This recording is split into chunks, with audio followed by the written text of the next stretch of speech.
Media at McGill is a hub of research, scholarship, and public outreach on issues and controversies in media, technology, and culture. Visit us online at media.mcgill.ca. That name was the total domination of one party.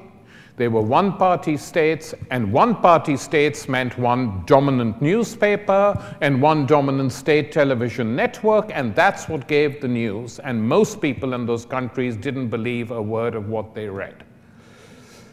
That's a fact. And because of that, within the Western world, it was considered absolutely normal and natural to have a media which reflected different opinions, including very radical opinions, and one reason for that was to hold it up, this example, to the world which lay on the other side and said, in our country, people who are opposed to the government and even strongly opposed find voices on television, radio, and the national newspapers, the print media.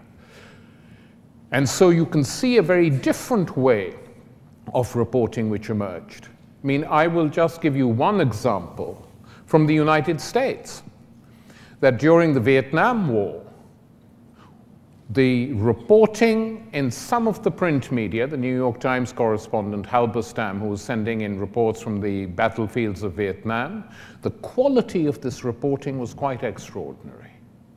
And if you look at what the television reporting was, I can still remember one image very, very clearly, which was repeated on the BBC when we were young and agitating against the war in Vietnam, and this was Morley Safer, the correspondent in Vietnam of CBS, reporting from the jungles where Marines were about to torch a house with women and children in it, and Morley Safer filmed this entire operation and then actually said, this is what when I asked the Marine commander, he said, this is a fight for freedom. I mean, you didn't need to say anything else.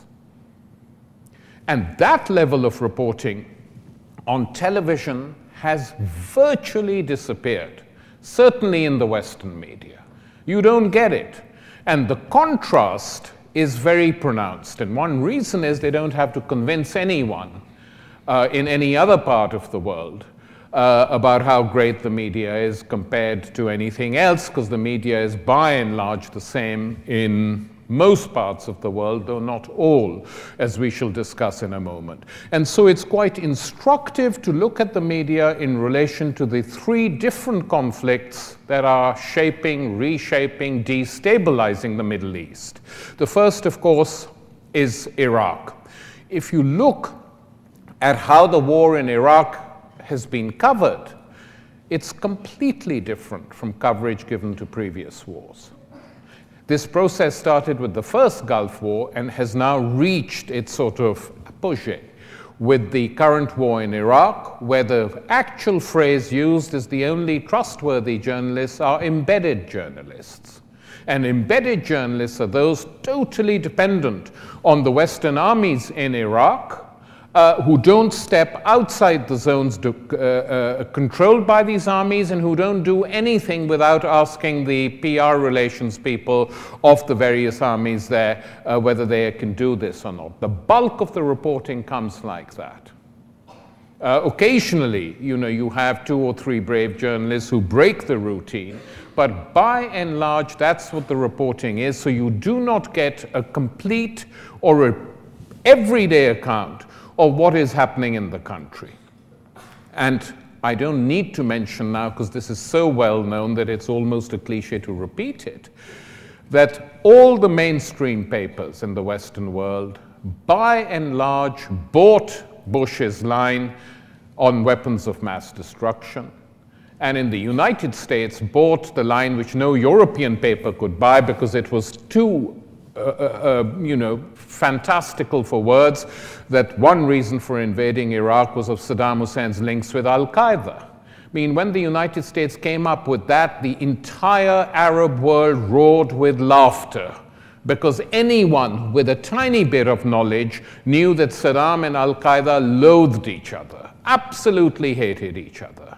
And Al-Qaeda did not exist in Iraq under the previous regime. It went in with the occupation. Essentially, that's a fact. So no one believed that, so the European papers couldn't carry that line. In the United States, it was carried. On the main networks, Fox Television, the main print media, two lines went in tandem. He has weapons of mass destruction and is a friend of Al-Qaeda. This was repeated ad nauseam. And when it was challenged, people who challenged it were accused of being apologists for the regime, saying, why are you challenging this? It's a well-known fact. We now know, and the New York Times officially made an apology to its readers, we were misled. But you weren't just misled. You weren't just misled. You made no effort to investigate whether this was true or not. That's the problem. You can certainly publish the views of the government, you have to, but you must preserve independence. You must have a team of journalists who go and investigate whether this was true or not. And that investigation did not happen.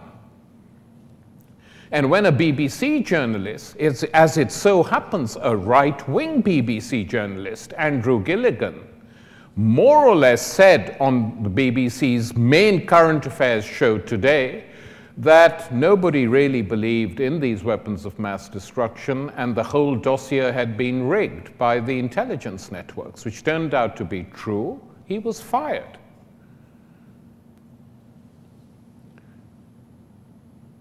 And then as the war began to unfold, you began to see a slightly different nature of reporting.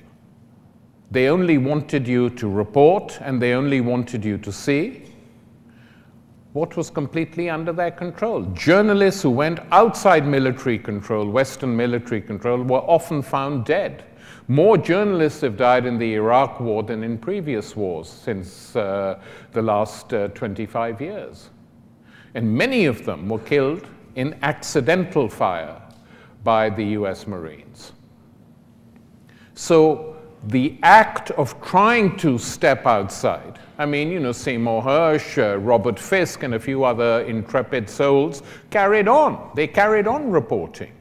But not everyone did, because your life could be at risk if you actually went in search for the truth. And so what has happened to Iraq, we only know through alternative sources.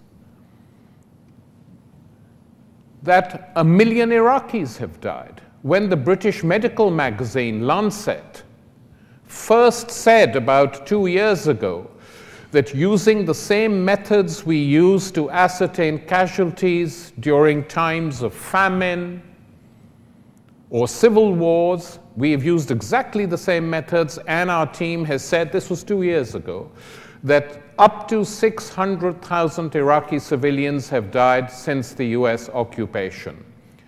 There was shock horror. Tony Blair denounced them, the Americans denounced them. A year later, they said, well, these figures were accurate. And if those figures were accurate 2 years ago, then the deaths now must be above 1 million. So 1 million people have died in Iraq. There are over 2 million refugees flooding neighboring countries. The social infrastructure of that country has collapsed. The education system doesn't function. The health system doesn't function. There is no electricity in Baghdad for most of the day. But this is not reported, because countries which do this to other countries are usually called, in these days, especially when the word genocide is bandied about and used in a very cavalier fashion. But that is the appellation that is normally applied to it, that this is genocidal and that the politicians carrying out or responsible for this are war criminals and should be tried.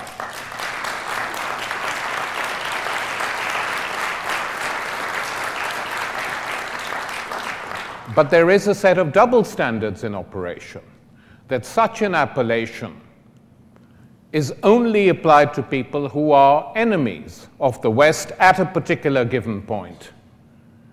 and not to politicians belonging to the West, even though